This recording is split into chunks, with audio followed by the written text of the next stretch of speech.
Hello friends, welcome to me garden. நான் கடல் கிருபையில் நல்லா இருக்கேன். நீங்களும் கடல் கிருபையில் நல்லா இருப்பீங்க நம்புகிறேன்.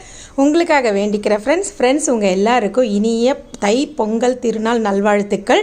ஸோ ஐ ஹோப் நீங்கள் எல்லாருமே ஜாலியாக பொங்கலை என்ஜாய் பண்ணுவீங்கன்னு நினைக்கிறேன். ஸோ மீ கார்டன் சார்பில் உங்களுக்கு என்னுடைய இனிய பொங்கல் திரு நல்வாழ்த்துக்கள். ஓகேவா? இது நம்ம மாடி தோட்டத்தில் அழகாக பூத்திருக்க டிசம்பர் வகைகள் தாங்க. இன்றைக்கி நிறைய பூக்கள் பூத்திருக்கு. ஸோ நானுமே பொங்கலை என்ஜாய் பண்ணி செலிப்ரேட் பண்ண போகிறேன். So have a happy Pongal and உங்கள் குடும்பத்துக்கு நல்ல வளம் பெருகட்டும் இந்த வருடம். ஸோ எல்லாருமே சந்தோஷமாக இருங்க. அதுக்காக நான் உங்களுக்காக கடவுள்கிட்ட வேண்டிக்கிறேங்க. ஸோ ஹாப்பி பொங்கல், இனிய தை திருநாள் நல்வாழ்த்துக்கள். Thank you friends. என்னோட வீடியோ உங்களுக்கு பிடிச்சிருந்ததுன்னா லைக்ஸும் கமெண்ட்ஸும் கொடுங்க. ஸோ இந்த நன்னாளில் உங்களுக்கு பொன்னாளாக அமைய வாழ்த்துக்கிறேன். இறைவனிடம் வணங்குகிறேன். Thank you. Have a nice day.